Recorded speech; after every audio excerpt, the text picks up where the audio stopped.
and welcome to Read It with Whiskey, the place to be if you are a sci-fi or fantasy reader. My name is Laura and I am your host. I am a reader, writer, and whiskey drinker, here to share with you some amazing self-published authors within the sci-fi and fantasy genres. On today's episode, we have K.E. Barden. Let me tell you a little bit about K.E. A Brisbane-based author, she lives in a world of words.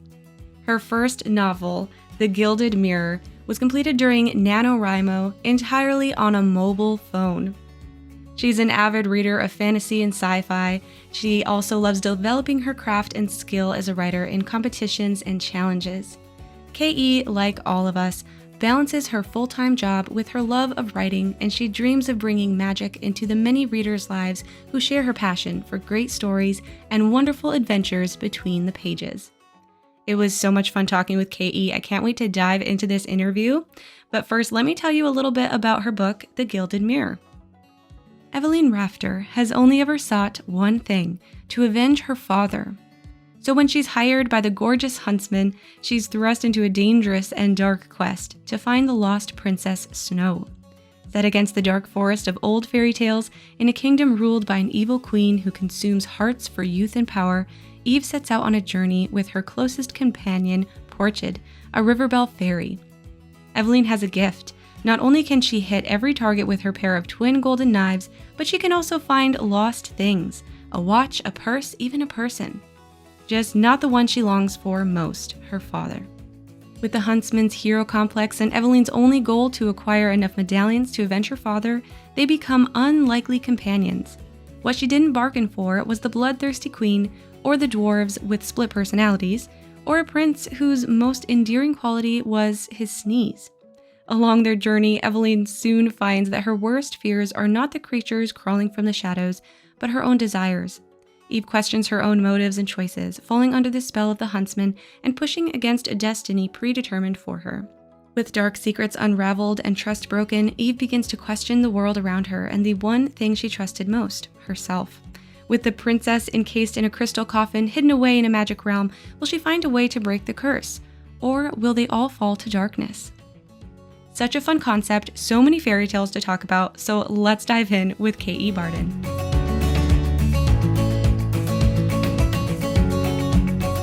Hello, Kim. Welcome to Read It with Whiskey. How's your day going so far?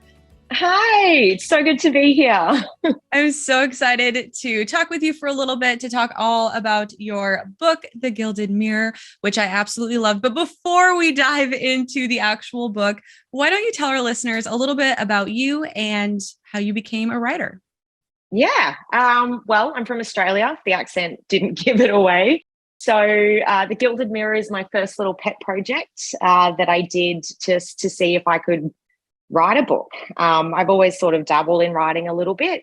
It's something that I've always, I guess, yearned to do. So this is my little pet project that turned into a 5-year project. And I just found something that I really, really loved, and I'm now addicted. So, but I'm 30 years old. I live in Brisbane with my pet cat and my partner, Jared. And yeah, when I get free time, I drink a lot of wine and write a lot on my balcony. I love it. When I get some free time, I'm drinking whiskey and writing on my back porch. So we have that in common. Absolutely. There's nothing better. Nothing better.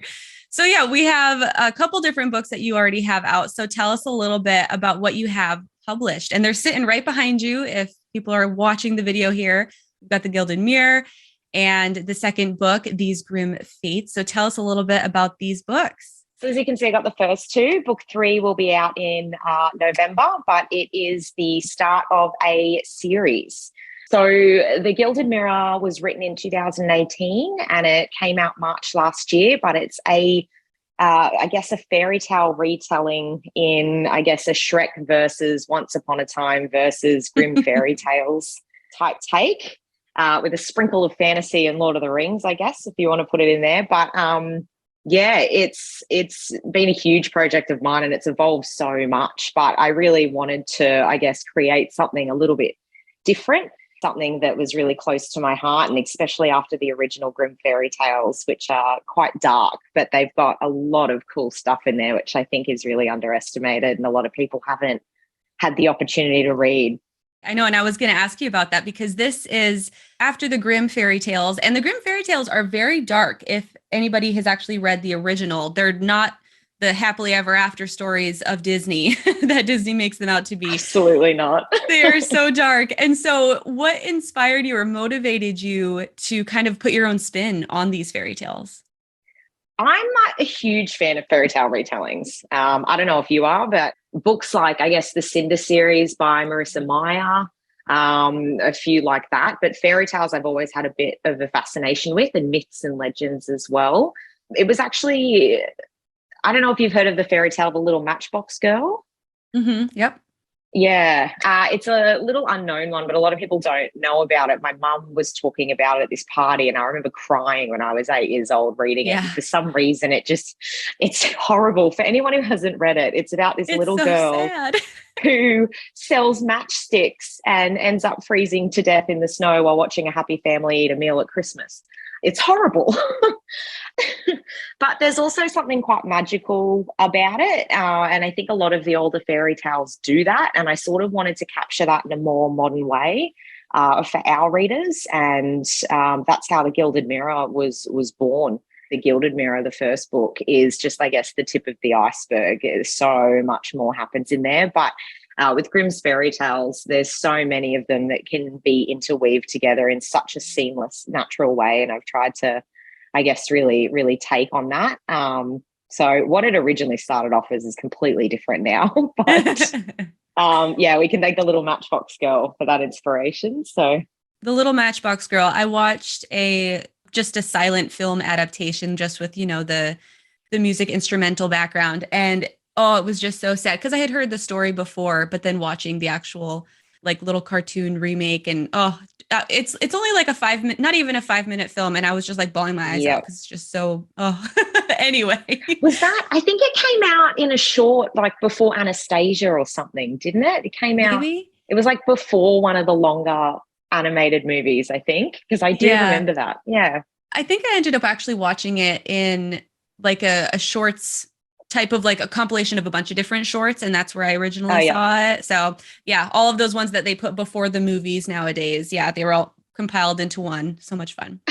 So when it comes to these Grimm stories, how did you decide which ones to actually put into the book? Because they are sprinkled out throughout the entire book. And like you just said, it's just the tip of the iceberg. There's more to come in books 2 through 4.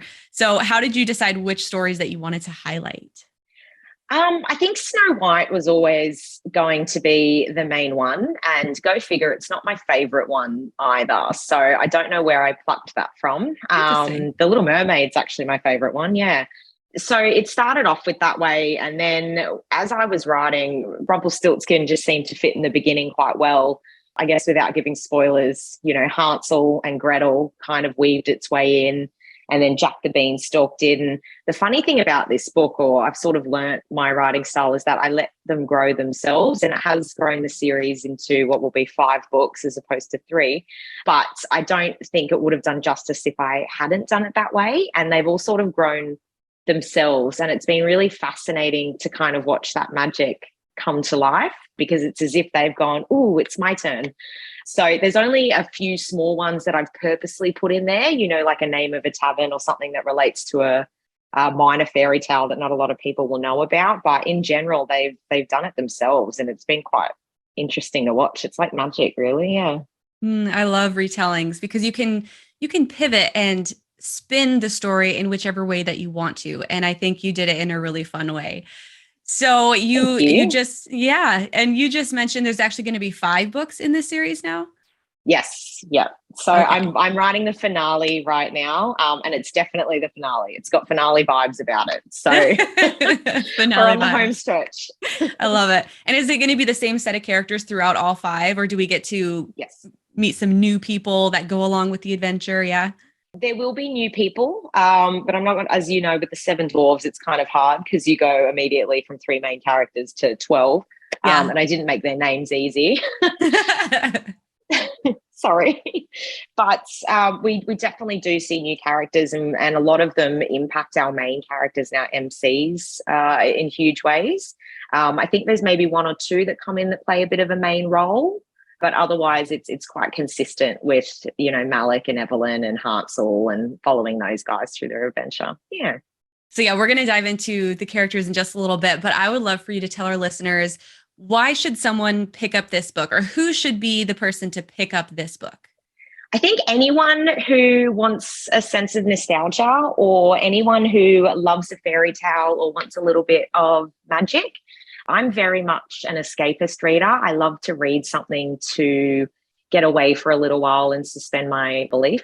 And I think that this book is for those kind of readers. So the ones that want a little bit of the whimsical, the magical, morally grey characters, anyone who loves that kind of stuff. I think it appeals to anyone from that genre. I actually originally wrote it for a young adult audience, and I've ended up getting a bigger response from those in their 20s and 30s than I have in the young adults. So that's actually been really lovely to see. But my dad sent it to an 80-year-old grandma of mine, I don't know, somewhere in Tasmania, and she ended up loving it as well. So I don't want to put an age on it. I think it's for anyone who wants to escape for a little bit and get a little bit of magic. Yeah. And I think because it's a fairy tale retelling, no matter your age, you've heard of these stories before. And so you can kind of relate 100%. back, and that nostalgia just comes to life as you're reading. So what type of emotions do you think your readers will go through while they're reading this? Will they laugh? Will they cry? Will they get uncomfortable, challenged, anything like that? I think there's a lot of one-liners in there, which made apparently a few of my friends snort while they're drinking coffee. So I think there are a lot of laughs in there. There are a lot of emotions where we're, growing with these characters. And a lot of this book or this series is about growth. But I also think there's quite a few shock factors in there, quite a lot like the old fairy tales did, where it's not necessarily an unhappy ending, but it's not a happy ending either. So I want to be invested, and I want people to be invested, and I want them to feel shock and love and awe and sadness and laugh. I love that. I love that. And yeah, let's dive in a little bit more into that then. The characters, I think, that shocking factor. I mean, it starts right in the prologue of the book. The prologue sets up kind of like the tone of the story. You realize right away it's going to be more of that dark and gritty type of grim retelling. Absolutely. And we meet a queen. So that first prologue, it introduces us to Queen Marina. Is that how you pronounce it?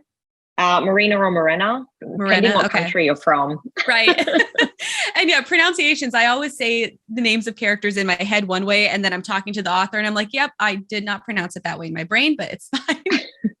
I feel like it's a repeat of like Hermione. I don't know about you, but when like Harry Potter came out, I read it as Hermione when I was like 8, and then it was Hermione. Definitely a situation like that. But yeah, so we have Queen Marina, and she's the first character that's introduced in the prologue, and she does an act of pure evil. And it really pulled me in right away, because I was like, oh, this character right here. So kind of talk a little bit about her and the importance of her within this story. And I know that she's your favorite character. So yeah, elaborate a little bit on her. She's, I wanted an evil queen. Obviously you need an evil queen. There's always got to be a villain of some kind, but I wanted someone who I guess was a little bit different from what we've seen. So she's a very strong, independent woman. She knows what she wants, and she's been through trauma, but she's also dominated in her own way and taken what she's wanted from the realm that hasn't, I guess, been overly kind to her or to anyone, I guess, for anyone who reads the book. But she was definitely my favorite to write. I think she's got so many layers about her. And there are so many decisions or things that she's done that I guess later we explore a bit more. Again, it's about change and growth. So I think we get to understand Morena a bit more, but I wanted this first book to just really introduce her, and I wanted you to love to hate her, which I adore, but she's also just so much fun to write. Like, villains are fun to write. Villains are so much fun to write. And she's a great villain. She hits all of those evil factors that we need in an evil queen. So tell us a little bit about Evelyn. She's our main character, and tell us kind of what her struggle is and the purpose of her story throughout the book. So Evelyn doesn't belong to a fairy tale. So I sort of did this arc where she's her own entity traveling through this realm of magic, and fairy tale creatures and stories around her.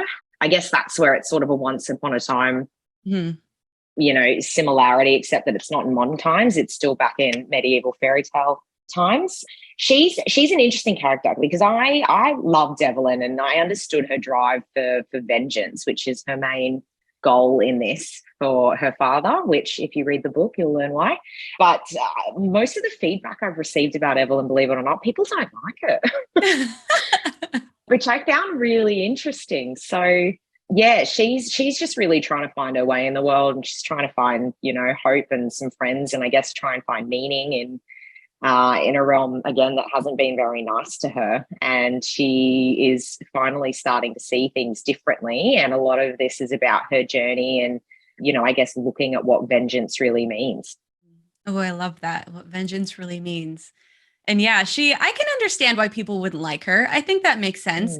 I think she's a main character that she's like kind of irritating, but in a good way. It's like, why is she going to do this? Or, like just the little one-liners that you said that she says. And I think I really liked her character, but also because of how she interacts with the other characters within the story, I think it helped her character grow. So let's talk about her best friend, the little fairy. Oh, Porkid. Mm-hmm. Another name that's either Porchard or Porkid, depending on where you're from.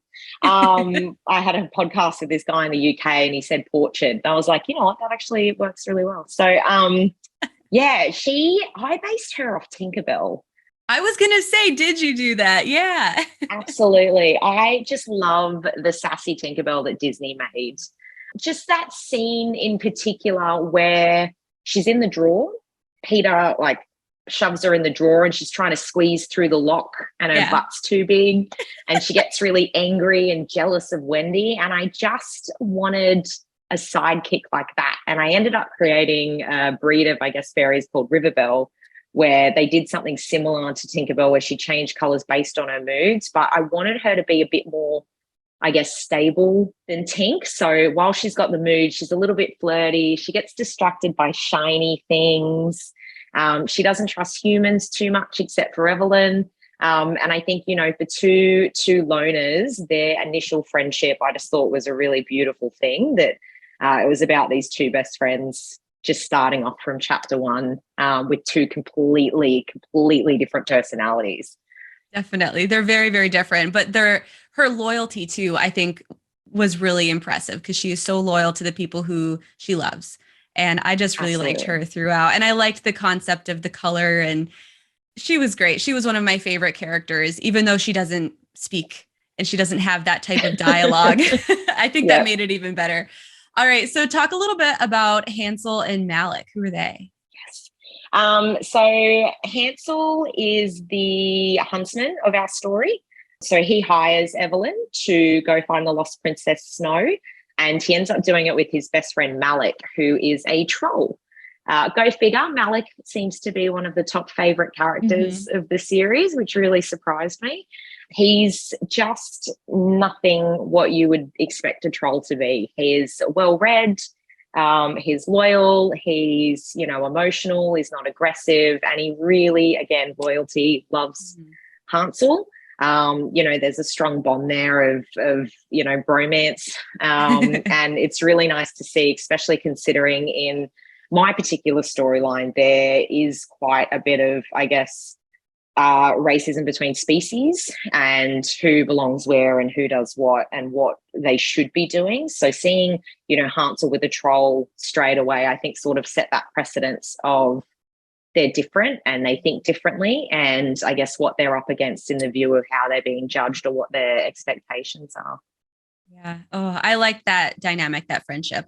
I think you did that really well, because we have our main character, Evelyn, with Porkid, and they're best friends. And then you have Hansel and Malik. And I think those dynamics and putting them together was really interesting as well. So as they go on their journey, and you can kind of get to know the characters, and yeah, super fun. And yeah, I'm not going to go into spoilers, so I'm going to just stop talking about characters specifically. But do you base any characters on people that you know? Do your friends or family seep into the characters at all? I think that's a really interesting question, because I don't do it on purpose, but I think as a writer, I think you subconsciously do it sometimes. My partner, Jared, actually thinks that he's Hansel. Of course. Which is pretty funny. So I've told him he's Morena, but I think there are certain qualities that you bring in to characters, or there are certain, one-liners that you kind of think, oh, that would be someone that I know. Like one in particular, there was a side character I've written in book 4, and I'm not going to give any spoilers, but they had 1 or 2 lines and personality traits that I went, oh my God, that's my mum. Completely unawares and by accident, but I definitely think it does seep in, though it's not on purpose, I promise. Yep. Subconsciously, something that we either love or hate about people gets put into the book. And you're like, I either really hope they notice it or I hope they don't notice it at all. Yeah. So this book, we follow along some of these grim fairy tales. And something that I did want to touch on was the actual world building. So when you created this world, how much did you carry over from the Grimm's traditional world, or how much did you build on your own? No, the world building was interesting. One of my least favorite things as a reader, I don't know about you, is info dumping. Mm-hmm. When you read the first 10 chapters of a book and they've mentioned, 50,000 places and all these rulers and all these, and I really tried not to do that, which I actually found a bit of a challenge considering I've got so many species happening and there's already such a huge world there. But certain trickles of it, absolutely taken from Grimm's fairy tales. The Skinny Piglet, where it starts off in that tavern, immediately I think of a fairy tale cottage tavern. The castles, all that kind of stuff has all been taken. And of course, the dark forest and the shadow forest, you can't have a fairy tale without some kind of magical forest. Mm-hmm. The rest of the world, though, was completely done, with a glass of wine on an A3 sheet of paper.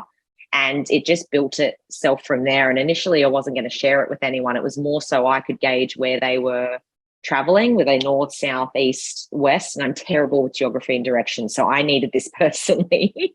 Plus, I love a good map in a book. I always refer back to them.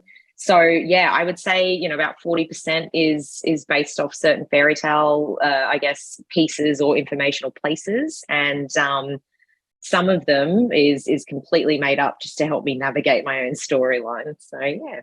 I love that. And I love maps in books. I love being able to see where the characters are, where they're going. And you can even look at the map and say, okay, well, they're going to come into some issues because this is the direction they're heading. And this comes into play, or this location, this house, whatever it may be. So I love that there's a map. And you did mention it, chapter 1, the Skinny Piglet. And when I first read that chapter, I imagined exactly like you just said, that fairy tale cottage type of tavern. I actually wanted to touch on this too. The chapter headings. So we have chapter titles in every single chapter. I love that because it kind of gives you like a hint into what the chapter is going to be about, but without you really realizing it until you're into the chapter.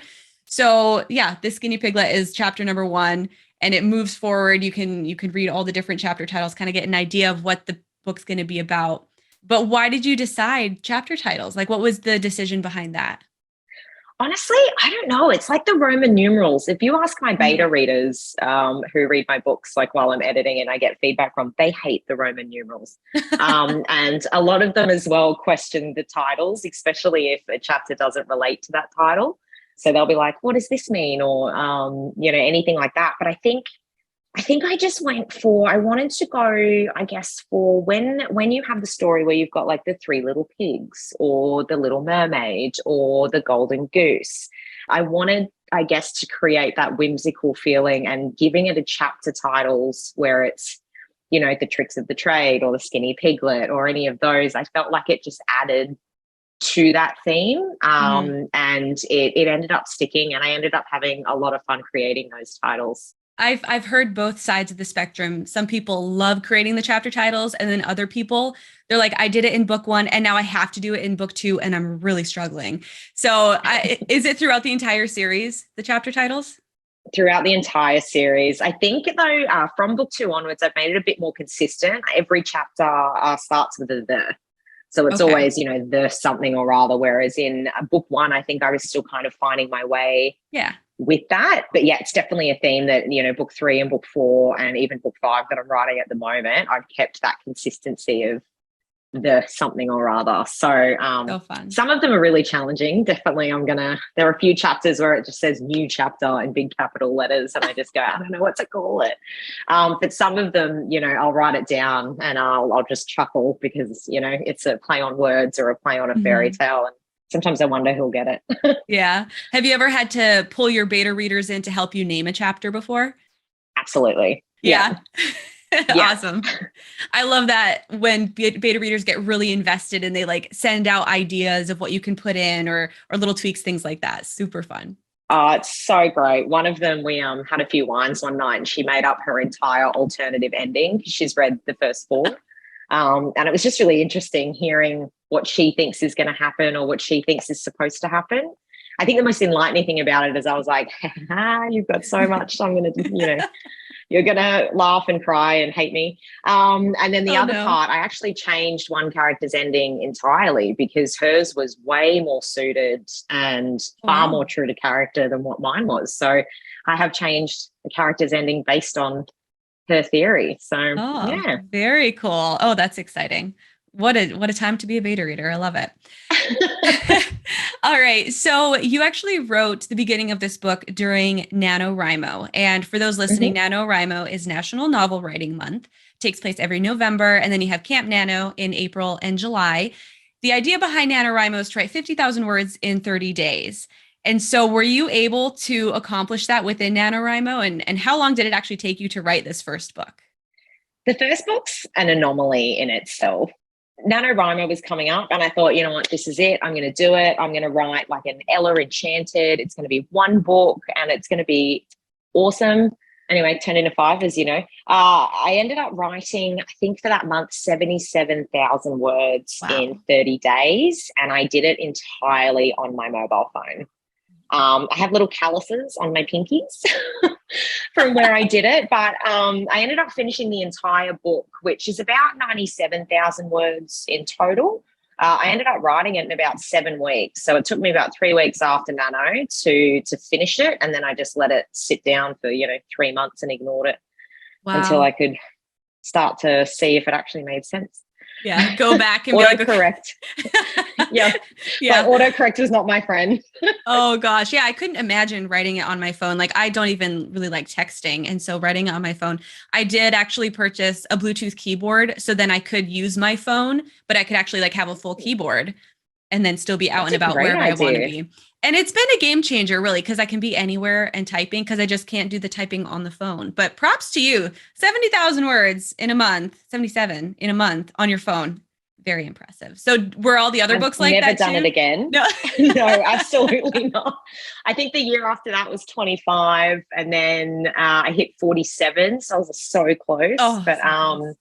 And then the one that just finished, I did hit the 50,000 words. But the rest of them were on a computer. I learned my lesson after book 1. I was done. I love that. So much fun. All right. So let's dive into a few little questions more based on you as a reader. So what is your favorite genre to read? Sci-fi and fantasy. Yeah, absolutely. Yeah, I'm a sucker for that. I mean, occasionally I'll sprinkle some romance or rom-coms in there. But yeah, generally if it's fiction, and there's some form of adventure or magic in it, I'm sold. Absolutely sold. Oh, yeah. Me too. Yeah. And so in 2021, do you remember how many books you read last year? 30, I think. 30 or 40. Okay. And how many are you going to read this year? Well, this year I did that Goodreads reading challenge. I don't know if you do it. And I thought last year I wanted to do 60 and I didn't. So then this year I chose 60 again. And coming to the end of June, I've actually finished 50. Wow. I'm pretty sure around the 50 mark. So I'm definitely on a roll this year. Yeah. Catching up on that to be read list. The TBR list is it's the death of me. I have so many books that I want to read.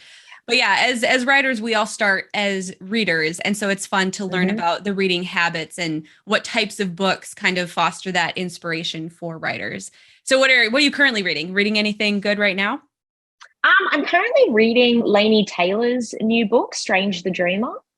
Yeah, I don't think I don't know if you've heard of it. I'll have to look that one up. Yeah, so she wrote that series. Hold on, I think it's in my bookcase down there. Daughter of Smoke and Bone. Okay. She wrote the Daughter of Smoke and Bone series, and she's released a new duology called Strange the Dreamer. So I'm just about to finish that one, and I don't know how I feel about it, to be honest. She's got very beautiful writing. Like she's got, the most whimsical, magical prose, and her metaphors are just beautiful. Like, it's just beautiful writing. I couldn't remember what Daughter of Smoke and Bone was about, but I remembered how beautiful the writing was. And I'm just finding in this book that it's more conversations and revelations and prose more than plot. And sometimes I need a little bit of plot. I'm very plot driven as a reader. I like things to happen. And when it stagnates for a bit too long, I get a bit bored. Right. Get those action scenes. We need the action. Yeah. I love it. Main characters kiss or action or, you know, somebody dies. I don't know, anything. Somebody dies. Oh, I love it. All right. So you are working on this 5-book series right now, but do you have any other projects that you're working on in the meantime? Actually, yes. I've recently plot planned my next novel, which I'm itching to start writing, but I'm also pushing myself to finish writing this series first because I don't want to go off on a tangent and then just not finish it. And I feel like the finale is it's a big deal. So it's a sci-fi retelling of Beauty and the Beast. So I've got it all plot planned. It's all ready to go. It's going to be a duology and I'm really, really excited. Yeah. Oh, definitely excited for that one. Do you have a timeline of when that might approximately be out? Well, I'm hoping book 4 will come out next year and then book 5 maybe the beginning of the year after that. And then I'm thinking this one may be around a similar time to book 4 and book 5 coming out. Okay. But I don't know if I want to self-publish yet or whether I want to try for trad publishing, which, as you know, can take a bit of a while. So I'm going to see how I feel about it once it's written. So if I do go traditional publishing route and I'm one of the lucky ones, I guess, chosen, then, you know, it can take up to 2 years, but hopefully it's not that long. Yeah, we'll definitely be following along on that journey. So this is Read It With Whiskey, and it wouldn't be Read It With Whiskey without talking a little bit about whiskey. So Kim, what's your favorite whiskey to drink? Well, I was thinking about this the other day because there's the normal whiskey that I would drink here in Australia, but it's not my favorite whiskey. So 2 years ago, just before COVID hit, I was over in Edinburgh in Scotland and we did this awesome whiskey tour. And as you probably know, Scotland has some amazing whiskey. And they served this one from Isle of Skye. And I don't know what the name of it is, but it was like really smoky and woody. And it's just stayed with me. I loved it so much. I love that when a whiskey is like, you just think about it all the time. Well, I'll have to look into that and see what that one is. Oh, if I find the name, I'll send it through. Yeah, please do. All right. So where can people find you and your books and follow along with your journey? On Instagram, you can find me under K.E. Barden Author. And on Facebook, I'm also under K.E. Barden Author. A lot of my books are sold anywhere that you can buy great books. So Booktopia, Book Depository, Barnes & Noble, Amazon, you know, you name it. It's all there and ready to go. So I do have Linktree links as well on my profile, which go direct to Shoreline Publishing, which is who the books are published through, if you want to buy them direct from distributor. Yeah. Awesome. Well, I have had so much fun talking to you about your book. I absolutely adored it. And I'm excited to see where book 2 goes because I got to stick with these characters. So just thank you so much for being on the show and taking your time. Thank you so much for having me. It's been awesome.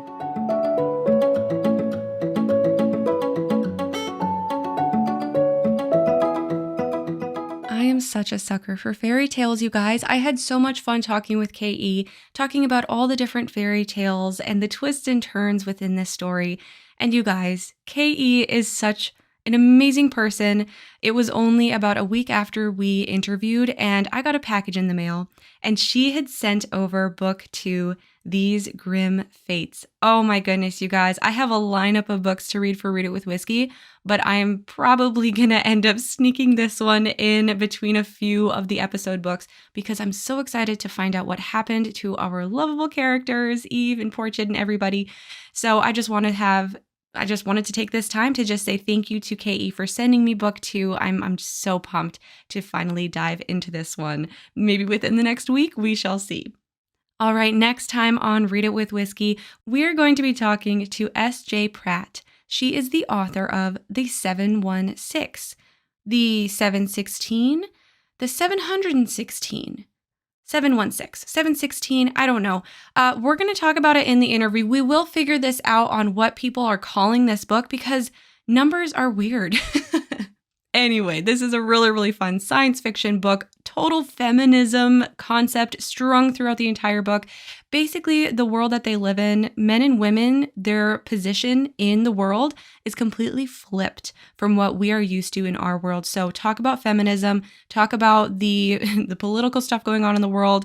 It gets very interesting. Don't worry, we don't talk too much about the politics of our current situation, but feminism is a very strong theme, and I'm just so excited that I was able to talk to S.J. Pratt about where this story came from, and there's such a great story behind this book. So come back and let's talk about the 716 with S.J. Pratt.